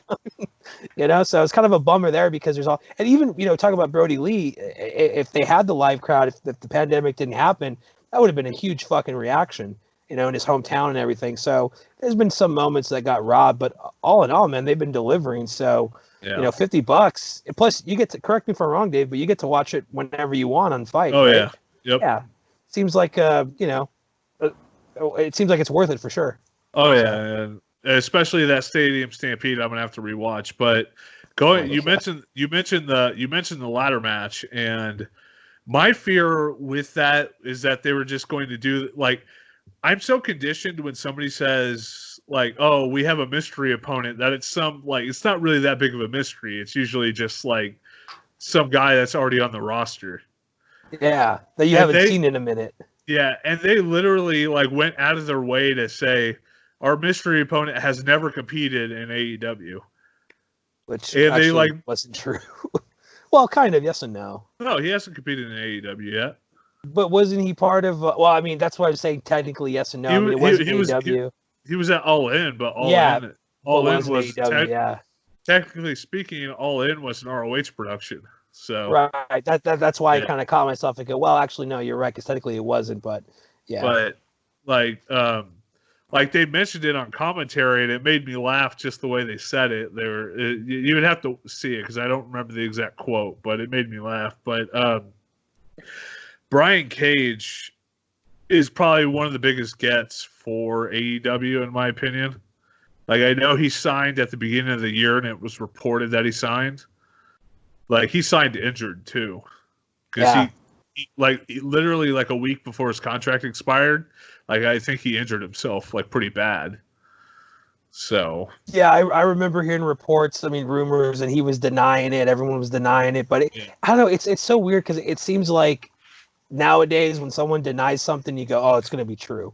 Hey, you're going to AEW. No, I'm not. It's just a rumor. And then they show up. It's like fucking day. But no, I just, it certainly is a big what the fucking word I'm looking for. But acquisition. I knew it was an A word. Thank you for AEW. And I mean, it's kind of nice too because, right now the whole, like, they're just getting old WWE guys, not old guys, but they're getting WWE guys. Well, Brian Cage isn't a WWE guy, so it kind of, throws a stick at that. Well, logic. I mean, technically speaking, he is a former WWE guy. He is. At least half of him was, since he's about twice as big as he was when he was. All right, well, be that as it may, he's not a current WWE guy there. That's another thing, is I'm a huge fan of Cage because we actually saw, like, one of his first big independent. Mm-hmm. We were there live for one of his first big independent, like, debut. Yeah, like to say, or maybe his return. I can't remember what it was. Like, literally, he got fired by WWE. I think he was in FCW or Ohio Valley or what have you. I can't remember what. And then it was PWG 7, and that was the one that Daniel Bryan was at. That was one of his last big independent appearances after he got fired from the WWE the first time. But, like, Brian Cage made his debut, and he was just this, like, skinny kid. Yeah. Like, wearing, like, ghetto-ass Wolverine tights. Just Brian Fence at that point wasn't fully a Cage. But, like, he did such a good job that the fans were, like, saying, please come back. Please come back. Yeah. And everything. And then... He wrestled Sabin, right? Yeah, I think so. Yeah. I want to look that up. Let's see. Hold on. I think it was Sabin because I think he filling in for someone who got injured. Yeah, I think so. Oh man, who was he filling in for? Because I remember it was supposed to be a big match with Sabin, and I was like, "Oh man, I can't wait to see that match." And then, like, the guy like got injured. I was like, "Damn!" But then Cage showed up and did a fantastic job. Let's see. Brandon Bonham. Oh, okay. Sabin wrestled Tozawa that night. That's right. Okay. Yeah. Yeah, but I swear I thought there was one match. Oh, it was supposed to be Tozawa. It was supposed to be Sabin and Shelley. Remember, Shelley got hurt. That's right. Yeah. So, but yeah, but I remember that moment because, like, that was for as small as, because I mean PWG was still, like, gaining in popularity back then. Like, they weren't like the juggernaut that they are now down in Southern California. Like, they were still, like, one of those where, like, they might get a sellout if they get, like, a huge name to show up. Yeah. At the time, and I remember they packed us in like sardines. And that was like one of the first big shows. Like, I think because even like I went to a PWG show after that, and it wasn't as packed. Yeah. So, but well, the last two PWG shows I went to were 7 and the first Mystery Vortex. Yeah. Even Mystery Vortex was packed. Yeah. And that's the one where I ended up sitting on the pool table because it was so busy. Yeah. So. But yeah, like what I was saying about Brian Cage, I'm proud to say that, like, we were there for, like, his coming out party. Yeah. On the independent scene, and to finally see him get, like, a big contract with a big, wrestling promotion, right, and really get taken serious, because I think WWE missed the mark on him, like, especially like after, like, they should have, like, parked a fucking a truck full of money at his door and said, "Hey, sign with us," but they didn't. So. Yeah, well, who knows? They may have done that, but he may have turned it down because, I mean, look what WWE has done with big name talent that they've acquired on the free agent independent markets over the last few years. They talent hoard and then they bring them in and they don't do anything with them. Yeah. They just put them on the shelf and they just kind of rot away. Yeah. Yeah. So I mean, who knows? Maybe they would have had him jacking off in the boiler room somewhere. more than likely they would have probably turned him into like a Chris Masters type character. Probably. Would have evolved into a shitty comedy gimmick and then he would be released 5 years later, you know? Yeah. But, like, AEW and what he did, just, like, killing everybody in that ladder match. Like, that last spot with Darby Allin scared the absolute shit out of me. I'll have to watch it. Oh, Like, you're talking about when he ollied off of the ladder? No, that last scene where Brian Cage pressed the ladder, like, and yeah, Darby Allin was like laying on top of the ladder, and he like pressed it over the ropes into another ladder. Yeah, like he went through the middle of it. Yeah, okay. Yeah, and I was like, holy shit! Like Darby is really trying to kill himself in the ring. I'm like, maybe he should take a lesson from Jeff Hardy and not do stupid shit like that. But hey, you know, it's his body, whatever. Just cut to that infamous line from Shane Douglas during the Taz Bigelow match where they went through the ring where he's just like, he's dead. He's dead. Yep. There was like, you could tell the spot didn't go as planned, but it could have went a lot worse. Like that could have led to a huge injury with Darby Allin. So like, I hope they don't try to do that spot again. But yeah, but I'm glad that like a lot of people were upset that Brian Cage won. Like, but I'm like, you know, he's a fucking star. You know, you push, you know, the stars, and guess what? He's a fucking he has star written all over him. So. Yeah, I mean, I just think it's funny that it was a giant poker chip. Yeah, that was kind of that was kind of ridiculous, but at the same time, it was very funny. So yeah, you know, it's making light of yourself, having fun, not taking it too seriously. But I will say this though, man, you're talking about all sorts of ladder matches, briefcases, belts, fucking contracts. I've never seen an item pulled so smoothly off the hook than that fucking poker chip. I will say that. Yeah. Well, yeah, because it wasn't like lash like WWE does. Like it was like an open hook. Yeah, where you could just pick it up and take it off. And he didn't fumble it, and somebody else picked it up. So yeah. It was well done. Yeah, but so I mean, if you haven't watched that, watch that because it was very entertaining. I mean, this whole card was filled with entertaining matches. Like MJF and Jungle Boy had a fucking classic. Like it was probably the second best match of the night, in my opinion. Yeah, I'll have to check that one out. I didn't see that one, but I heard the same thing. I mean, I guess it's easy to assume this would have been like, oh, they could have the match on Dynamite and whatnot, but I hear they kind of try to tear the house down and didn't quite. I mean, it's hard to compete with a stadium stampede match for crying out loud, but for actual in-ring matches that night, which it was like it was legitimately like a 4-star match, and like if these two guys are like the quote unquote future of AEW, they have a bright future. AEW has a great future because MJF is the absolute best heel in the business right now. He is such a fucking dick, and you want to see him get his ass kicked. Like, all he has to do is look at the camera, and you're like, okay, I want to see that guy get his ass kicked. Yeah, he's just one of those guys that just don't turn him face. I mean, just keep him heel because damn, he's so good. It's just so natural for him. I don't think he could be a face. I think he enjoys being a heel too much that he'd be a terrible face. So. No, I agree. It's almost like Rick Rude, dude. Rick Rude was such a great heel. It's just like I don't think they ever turned him face. If they did, it was for a brief moment. But like it was just those guys that are just they're just perfect, So. But, I'm gonna check that one out. Yeah, but and then Cody and the TNT Championship. I want to say something about that. God, that is an ugly belt.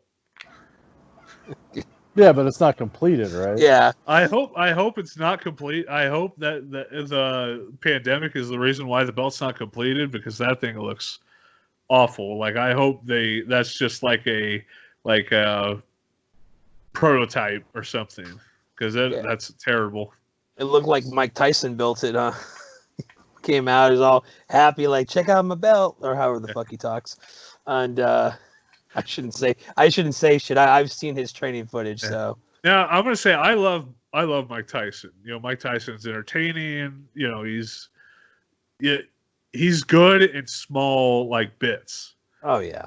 But Mike Tyson this night was both the worst thing about this match and the best thing about this match.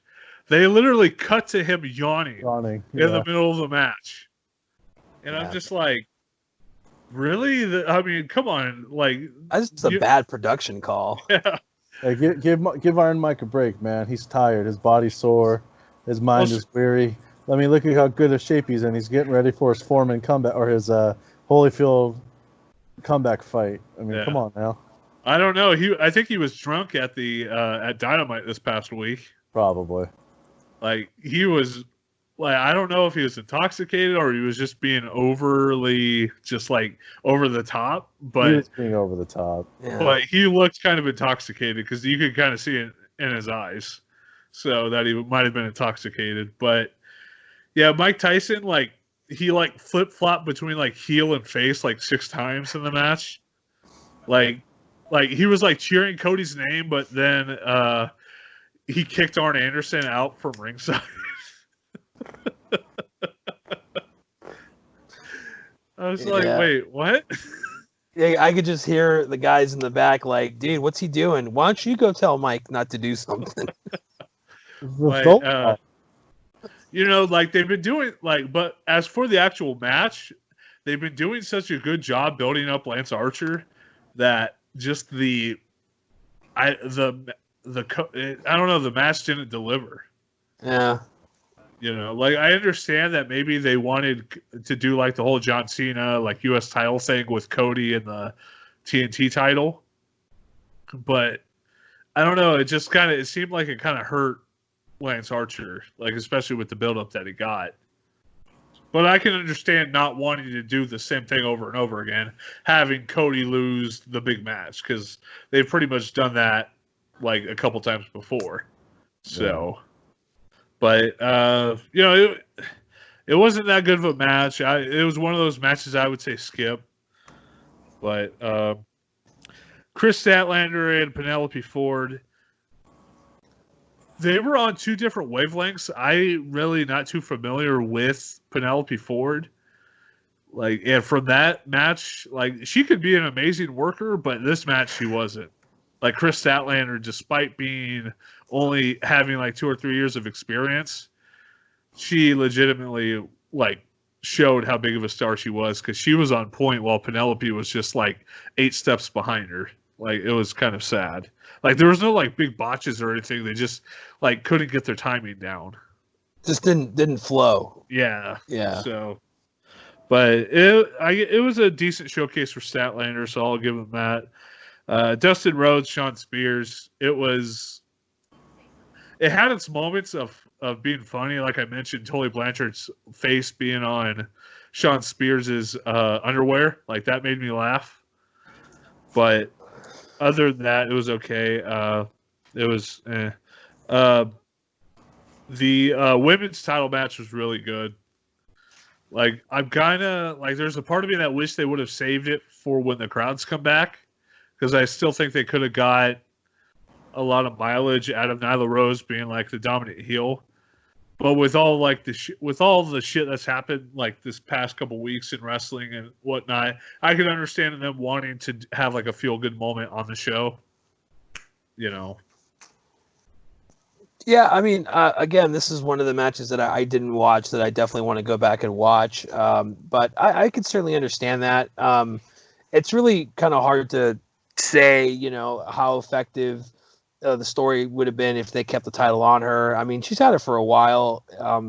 But again, that being said, I mean, you can't take away, you know, any credibility from that match. I mean, it was simply from what I saw again on, you know, What Culture is ups and downs program, that there were some good spots, and I mean, it was a hard hitting fight. So, you know, it seemed like I don't know. I think at the time will tell too, but right now I think they made the right call. I think kind of what you need, and you build the rematch, and then you go from there. Yeah.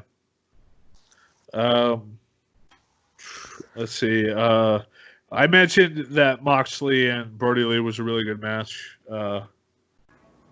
Like it was just hard hitting. It was exactly what it needed to be.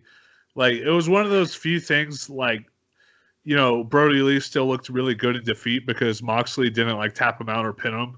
He kind of like after doing this big spot, he put him in like a chokehold and like a rear naked choke and just choked him out. Yeah, they protected Brody on that one. Yeah, so like it made Brody Lee look good, and I think on Dynamite they announced his next feud, but I can't remember what it was. Like they at least alluded to his next feud. It's Brian Cage. Is it Brian? Yeah. Is it Brian Cage? Yeah, Moxley and Brian Cage. Oh no, I'm talking about Brody Lee. Oh, I'm sorry. I thought you were talking about Mox. Fuck, who was it? Like Colt Cabana. I think it's Brody Lee's next feud. Boom boom. Yeah. But yeah, Moxley and Brian Cage, that should be entertaining. I don't think those guys have never wrestled each other, so that'll be interesting to see how. Because that's the thing about Mox. He's taller than Brian Cage because Brian Cage is only like 5'10". Nothing wrong with that.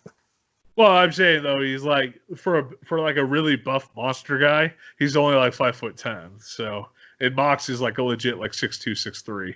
So, but now the main event of the night, the Stadium Stampede. This, out of all the cinematic matches that WWE, AEW, they've all done, this was the cream of the crop. Like this was the top one. Oh, agreed, man. I mean, Boneyard match had Taker, but Stadium Stampede had football in the groin. It was so like my big criticism of Money in the Bank is that while they had zany spots, they didn't take it far enough. Like they had a couple moments where it's like, oh, that's funny, but they didn't like lean into it. The Stadium Stampede, they were just like, fuck it, let's just have a 40-minute comedy match. Yeah, it was fucking brilliant. It's like we're gonna barely cover it. Like people are gonna expect this to be funny, so we'll do the bare minimum and then present this legit match. Whereas AEW was just like, fuck it, man, we're gonna roll, have a good time. They overcompensated with that, and it worked. Yeah, like from the start, like like the Inner Circle wearing football pads and everything, and like football, like wearing like team football jerseys and everything. I'm like, the only thing that would have made it better is if the Elite came out in football jerseys. Like I think that would have been funny, but like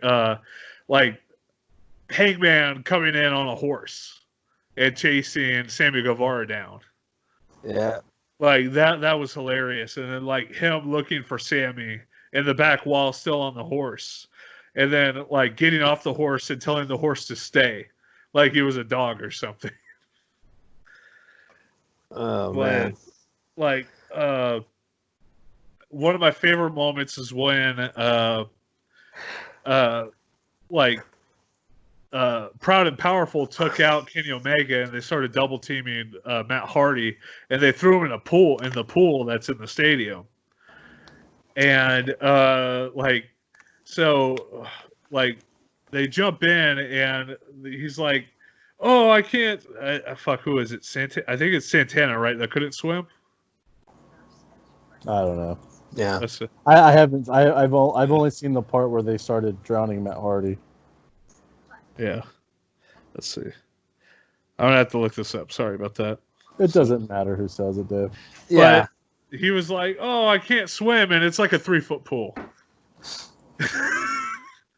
So finally, they like jump in, and then they start drowning Matt Hardy, and that was another thing people were offended by that. Which I'm like, Matt Hardy has been doing the drowning spots for fucking 5 years now.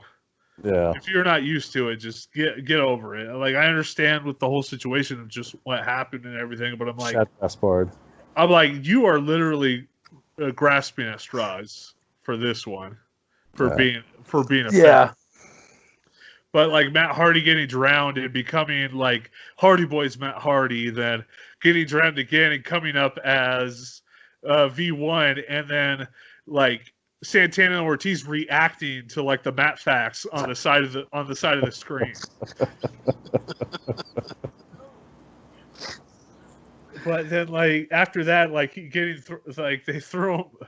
they were like fighting throughout, and then like Matt Hardy threw him and taped him to like a wheelchair, that threw the other guy in a freezer, and was like just talking trash to him the other night, or the entire night and stuff. It was funny. And then the bar brawl with Swagger or with Hager, excuse me, Hager and Hangman, yeah. Yeah, that was pretty funny. I mean, I appreciate the fact that they sat down, they each had a drink. Hangman gave him a drink, they drank, and they're like, "You want to drink or fight?" And they, the hell with it, it's both the same. But then, like at the end of that, they had Kenny and Hangman share a drink after they took out Swagger, and Kenny got himself like a glass of milk. Because, Kenny doesn't drink. So. Yeah. But, it was just wackiness. The spot where Matt did the Northern Light suplex, like the bridging, like the continuous one that he does. Matt Jackson doing that to, I think it was Sammy Guevara, like for an entire 100 yards. Wow. Yeah. Dude, what a fucking, I mean, hats off to Guevara for taking that, dude, because that's 100 yards, man. Well, it wasn't really 100 yards. They cut back and forth to it, and like at first it started at like one of the end zones, and he started doing it, and then it would cut to Jericho and Nick, like to fighting, and then like they'd cut back to Matt and Sammy, and they're like at the 50-yard line. And then it would cut back to Nick and Jericho and doing their spots. And then at the end of it, they had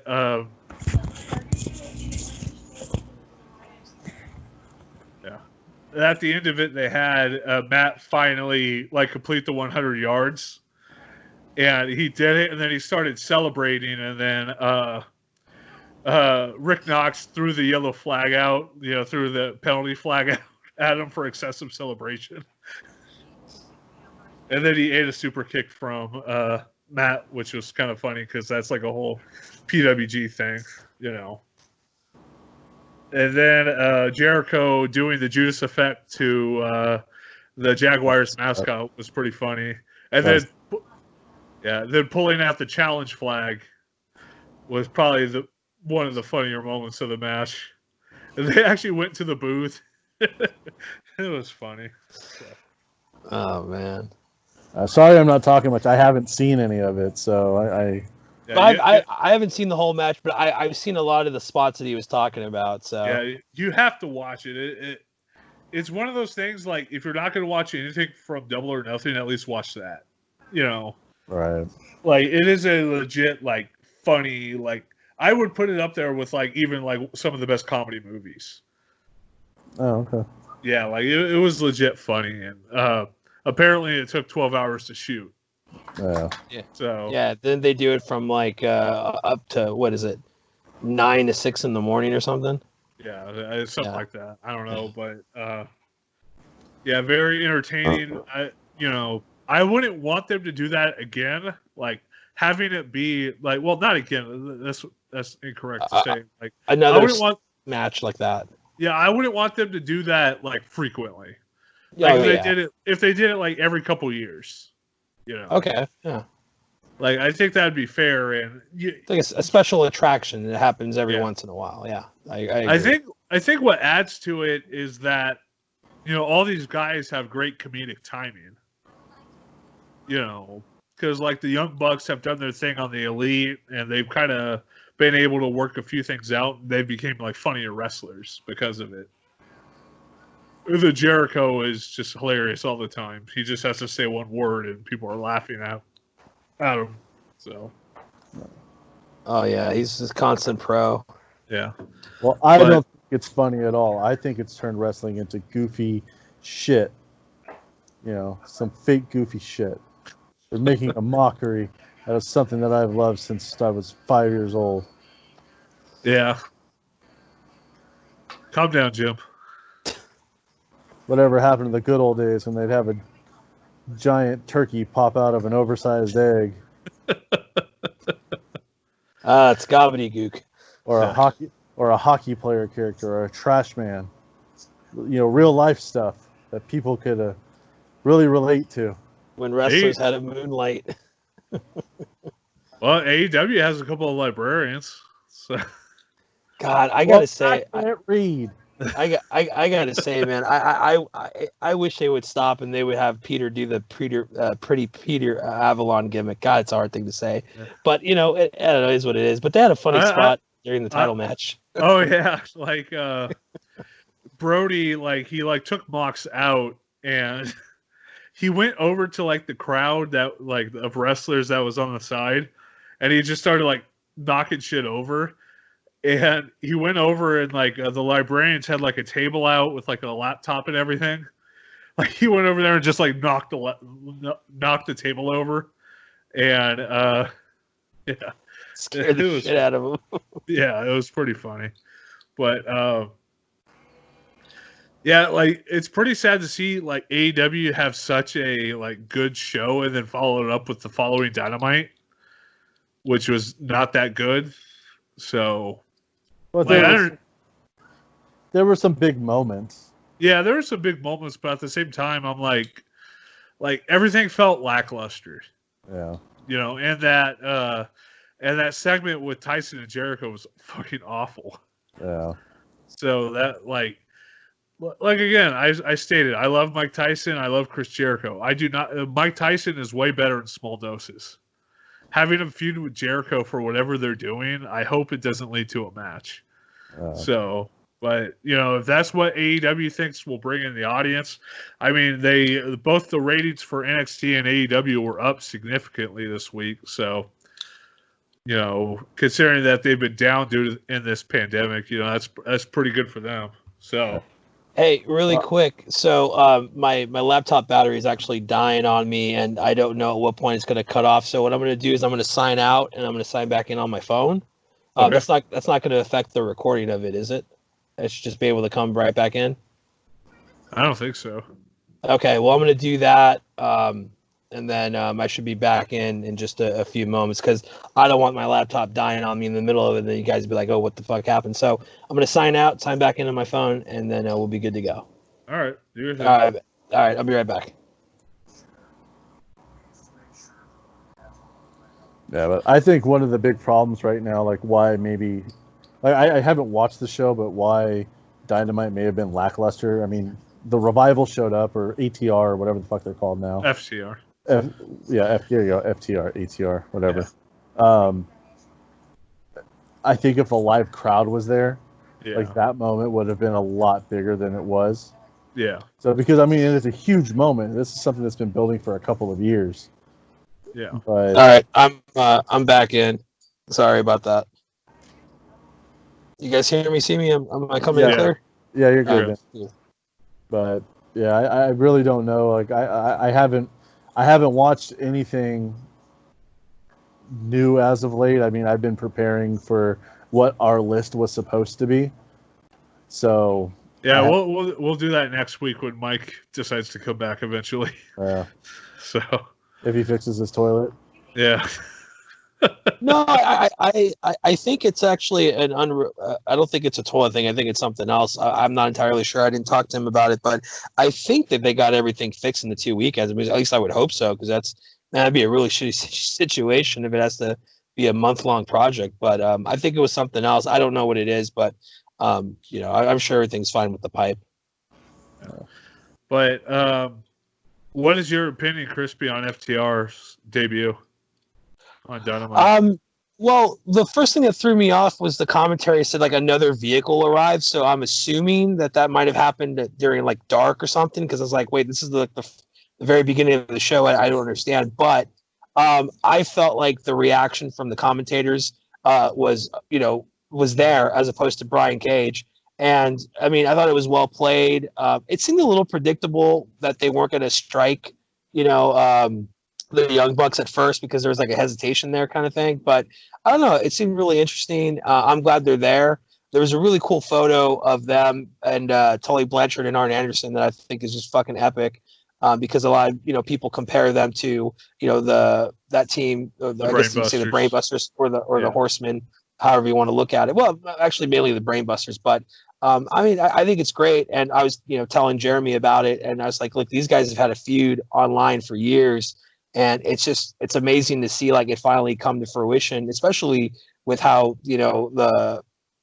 I would say the Revolt, but the Revival were like basically treated towards the end of their WWE days. So it's just great to see them. And I think it's going to strengthen up the tag team division. I don't know how they're going to play it out. It seems like they might go a little while before they have the match, but that is a match I definitely think should be in front of a live crowd. Hopefully everything works out, but I'm excited for them. FTR, the Revolt, and the Young Bucks finally going to, come head to head. I can't wait. I'm excited. So I was really happy for it. But other than that, and maybe a few other moments, I agree with you. Unfortunately, it was kind of a lackluster show. It felt like they pulled out all the stops for the pay-per-view, and then the event afterwards, the Dynamite after, didn't kind of like the Raw after WrestleMania used to be very epic. It would deliver, but it just didn't deliver. And that's okay, man. Like I said, it's you're not going to be perfect. And hopefully the following. Like, I've been watching AEW every week, so I got to say, like, for me, it's been exciting. I want to watch it. I kind of feel like, oh my god, it's coming on. I got to watch it. Like I'm excited. So. What the hell was that? It's a tease there. Is that the cat? I thought that was you. I thought you had like a thing in your hand. Oh man, dude! I never thought I'd say it, but get that pussy out of my face.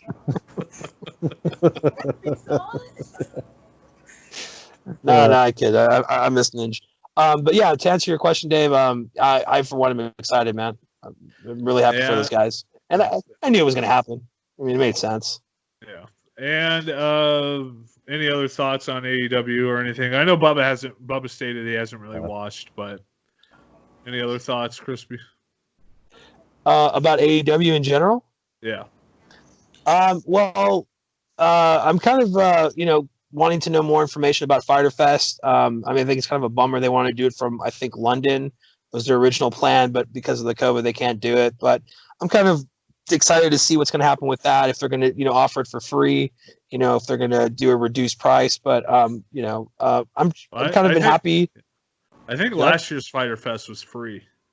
Yeah, it was free through the Bleacher. Yeah, BR Live. Bleacher Report. BR, yeah. One last thing I wanted to state about AEW, and this, obviously it's hearsay because you don't really get official numbers coming out about pay-per-views, especially when your company isn't a public company. But apparently AEW's Double or Nothing 2 garnered about 120,000 buys. Oh, shit. Is that what it was? Yeah, they said it was it's probably going to be the most bought, if not the second most bought pay-per-view in the history of AEW. That's crazy because I was telling Jeremy that, they had surpassed their expectations and I didn't know the numbers. So I just said, let's say, for example, 100,000, 1,000 buys. And it's right in that ballpark. It's pretty amazing. But no, I'm happy for them, dude. Again, making, lemonade out of lemons, it's just making the best out of a kind of a terrible situation. And, you're kind of limited, but, again, for the most part, they deliver. They fucking deliver more than WWE. That's for sure. Hands down there, man. But what surprised me about that buy rate was that the fact that we are in this pandemic, like, you guys didn't watch the pay-per-view. Oh, Crispy lost his feed. I'm good. I put that picture on because I have to do something here on the table, so I can hear you. I'm still here. But cocaine. Hey man, I don't very much care for the way it tastes, but I love the way it smells. So, but I'm surprised that the buy rate was as good as it was because we're in the middle of a pandemic. People have lost their jobs. I'm surprised that people were willing to spend so much. because it was a $50 pay-per-view. Like, they didn't cut the price, and that was my original gripe with it. I was like, I don't know if I could spend $50 on it. That's a lot of money. Yeah. You know, but I was like, fuck it, I'll order it. What's $50? But yeah, I was surprised by that, and I'm glad for them. I hope this leads to more and more viewers. Yeah, my puppy isn't here right now, so my Daisy isn't here right now, so. I don't feel bad. You don't have my dog out here with me, but I'm sure I could probably grab a possum or something if it's going to be bring your pet to the podcast. Yeah, so I can set that down right there. Yeah, Claire took Daisy to her mom's, so Nice. So hopefully she doesn't kill Molly. Saying hi. Hi, Ninja. You can't hear me. You have your headphones on. I'm ready for my close-up, Mr. DeVille. But the only other wrestling stuff I have to talk about is the Jeff Hardy situation. Have you heard about this, Bubba? I saw it, yeah. Yeah. Did you see the video? I saw a little bit of it today. I watched the very beginning just so I can laugh at the police officer who picked up a bottle of whiskey and then announced Jeff Hardy's name when he found the rental car paperwork, like he just won a fucking raffle. That's pretty much Jeff Hardy. Is there a Jeff Hardy here? It's like, good God. That's what I said. I said he was been funny. Yeah, go ahead. I said he was announcing his name like he was calling bingo numbers. I think it would have been great too if he said Hardly or he just missaid it. You know what I mean? Like, is there a Jeff Hardy? Hardy. Jeff Hardy. Is former WEDC champion Jeff Hardy here? Jeff Harvey. Yeah. But the dialogue in that was so bad. Like, even when they found Jeff Hardy, they're like, he was with us. He was in the bushes. And then the one cop, he's like, he smells just like he smells like what's in the bottles in the car. It's like because they can't say alcohol. It's like, good God. It was terrible. Dude, that's what you get when you hire the not quite ready for primetime players. Yeah, like, it was legitimately one of the funniest things, but one of the worst things I think I've ever seen in my life. Yeah. I guess now I'm gonna have to watch it for sure. Like, what does Jim Cornette have to say about this? Oh gosh, this last time we met, we're gonna mention Jim Cornette. Fuck Jim Cornette. He can go to hell. Fucking bullshit, or however he talks.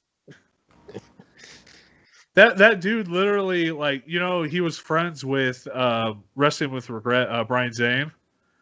Brian Zane, like, he had like a take on like a comedy match and how much he enjoyed it. Jim Cornette blocked him and said, "Hey, I can't be friends with you anymore because you enjoy this." Yeah, like, literally, like, that's how fucking childish and stupid he is.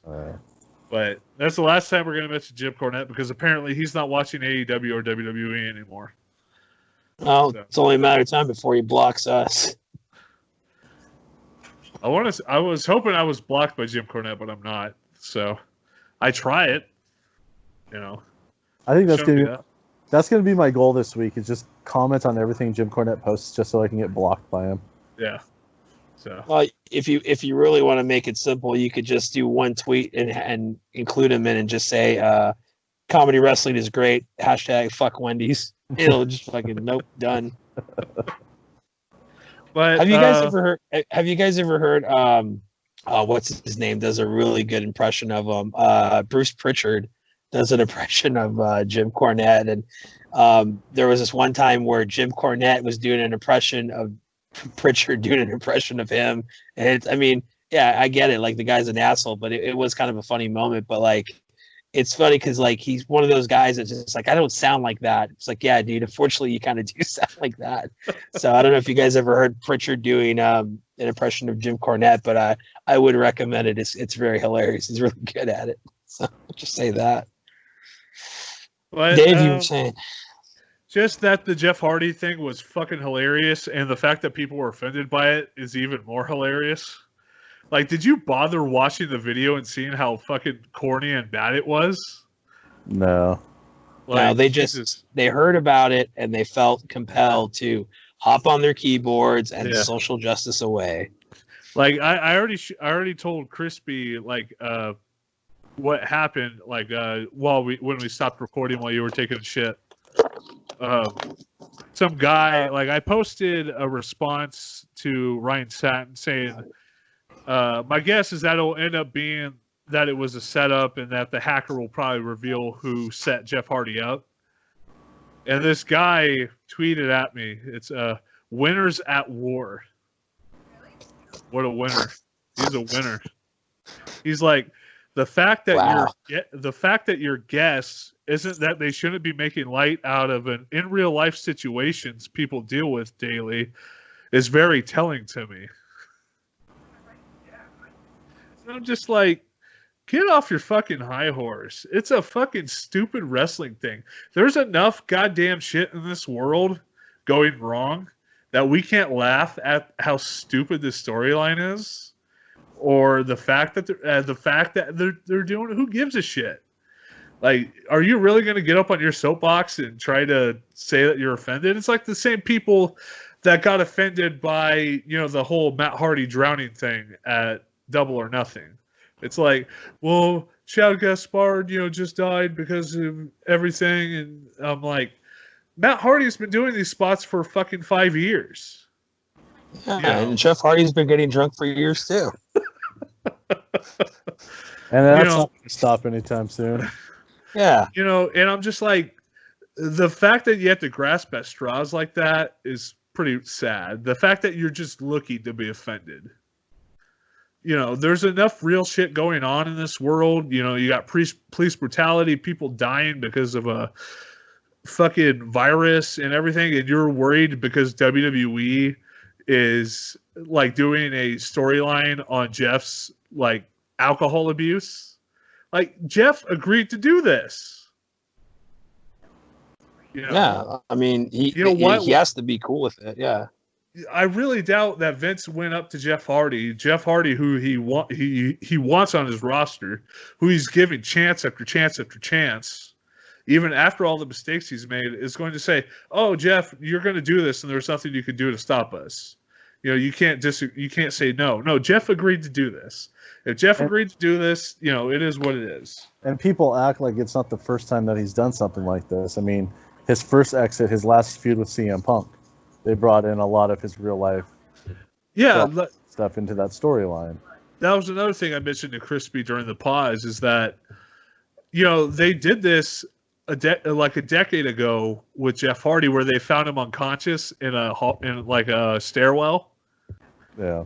I think it was before a title match that he had. Yeah. And I want to say that it led to like the whole Matt Hardy feud that he had. But I'm like, yeah, 10 years ago I may have been offended by that, but I look back at that now and I'm just like, okay, was it a stupid storyline? Yeah. But the fact that they the difference between what they're doing now and what they did then, they presented what they did then like it was a real fucking news story. Yeah. Like they posted it on WWE.com as if, oh yeah, Jeff Hardy was legitimately found unconscious in a stairwell.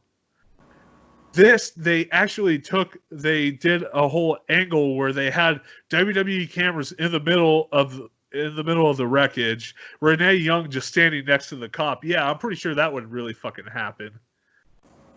And then the cop not having gloves on, going through the crime scene, just grabbing shit. It's like, yeah, no, that's not how that works. So, that's what happened with the OJ thing. So I don't know, man. There's a little bit of believable, but dude, I got to tell you, Dave, you didn't tell Bubs the best part. You didn't tell him your response to this guy that obviously gave you that bullshit. So I'm going to go ahead and do it on your behalf. So Bubs, so after Dave gets this tweet and laughs, he sends the guy a picture of his asshole. Nah, that didn't happen, but it'd be funny if it did. I wish that was true, but no, I'm too modest to be completely honest. That's not the reason. The reason is you take a picture and you wouldn't see anything. It'd just be a dark void. Yeah, A black this guy hole. took a picture. Yeah, what is this? The guy would waste like his time trying to figure out what the fuck it was, and then zoom in and finally make out like a hair or something, and go, I think this is a guy's asshole. I'm sorry, man. I know you were getting serious with it. I've been waiting patiently to say that joke. I thought it would be a bigger hit, so I'm sorry. Guess I'm the asshole in this one. I'm gonna have to wrap up here soon, guys. All right, no, for sure. We can wrap up. We can wrap up the episode. I don't think we have anything else to talk about. I've been quiet for the last hour. Sorry, guys. Yeah, but no, it's cool, man. Hey, you talked a lot. You're good. Yeah, but next week hopefully we'll be back to normal and have our mic back. Next week, hopefully, we'll be doing top 5 Pixar films. So, we'll see where that goes with that. Do you guys have any picks for the week? Have you been watching anything? Not really. No.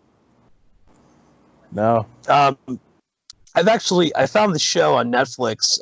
It's called The Magicians, and I guess it was a sci-fi original. And I'm a little surprised because it's a pretty intense show. I mean, it's got language and violence, and I mean, they get away with a lot. So I don't know if sci-fi got really kind of just liberal with their shit. But The Magicians essentially is kind of like an adult version of Harry Potter. So it deals with magic and a special school. And, I'm kind of a few episodes in, and it seems like the story that they're building is an outside group that they call hedge witches, that are people that are kind of getting into magic that aren't necessarily magicians, or they were born to do it, or whatever it is. So I don't know. It's really interesting. It's really dark. It's definitely worth a watch. Again, if you dig the whole kind of, fantasy Harry Potter thing, it's just turned all the way up. It's like, I don't know if you guys ever watched the Harry Potter movies, but after a certain point, it just gets darker and darker and darker. This one starts off already dark. So I don't know. I kind of dig it. I really have been excited to watch it. It's about 40 minutes an episode, give or take, maybe 50 minutes.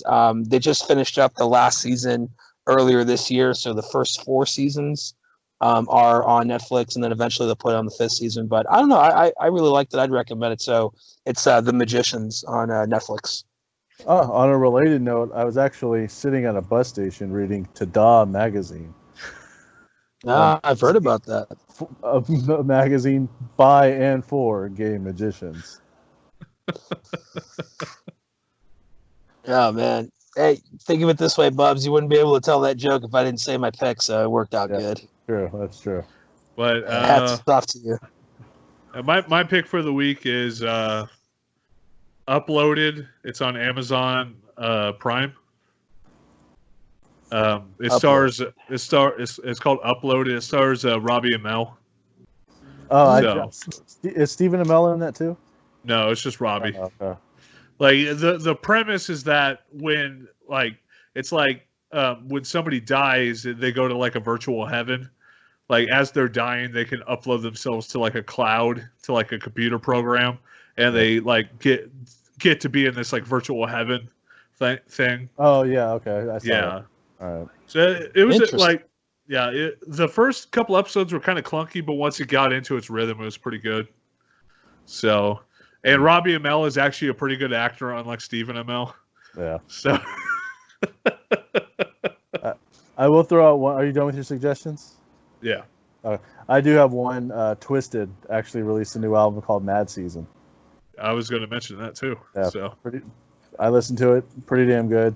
They kind of went away from like the rock sound that they were with Generation Nightmare, and they've gone back to like more of a hip hop type vibe. But good album, good listen. Cool. I'm glad to hear that they're still kicking strong, dude. It's been a minute since I've heard them. Yeah. I don't know, their last album, you have to give it a listen. It was really, it was really good. Generation Nightmare is probably one of my top 3 favorite albums from last year. Well, they've been, I mean, I know you guys have been following them more than I have, but they've essentially been kicking ass since they cut ties with the psychopathic group, right? Because that happened a while ago. They've been releasing albums and it didn't seem like they really had anything bad. I mean, oh shit, man, the last one I heard was like years and years ago. I thought it was really good. So, was it Generation Nightmare? You said? Yeah, Generation Nightmare. It actually came out early 2019.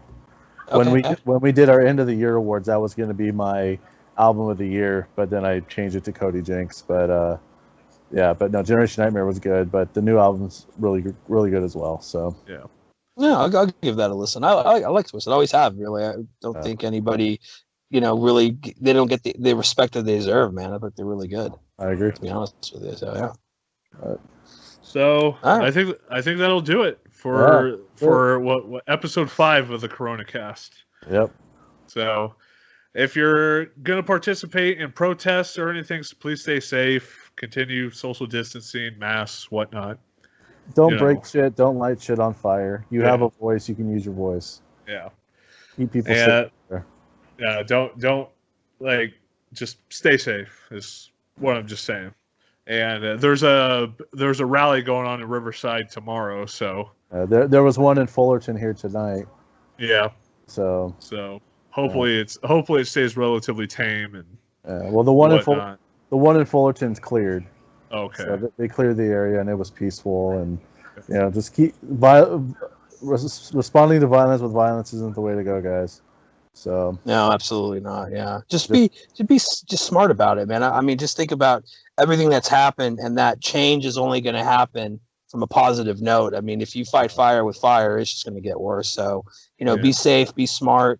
Just think about what everything is happening for. What's the reason? Don't add to the fire, put it out. You know what I mean? So that's all I want to say about that. Just remember to always hug your brothers and sisters, regardless of what race, color, or creed they are. Yeah. So, we're all in this together, guys, and the people that want the violence aren't the people we should be listening to. So, yeah. So I think that's a good note. I think that's a good note to end on. So, thank you for listening to this episode of the Fat Podcast. We'll hopefully see you next week. So, yeah. Hopefully, cliffhanger. Yeah. Hopefully, Mike gets his toilet fixed. He's always taking dumps, man. But all right, tell him to lay off the burritos. So too many tacos. I'm wondering if it's the queso not so fresco happening right. I don't know, man. I gotta talk to him. I can't say shit, dude. I'm putting him down myself. So I told him not to stock up on all that cheese, man, and freeze it. It's probably gone bad. So. All right. I'll get a hold of him and I'll pass your regards. Thank you. Appreciate that. All right. That'll do it. See you guys hopefully next week. All right. Take care, guys.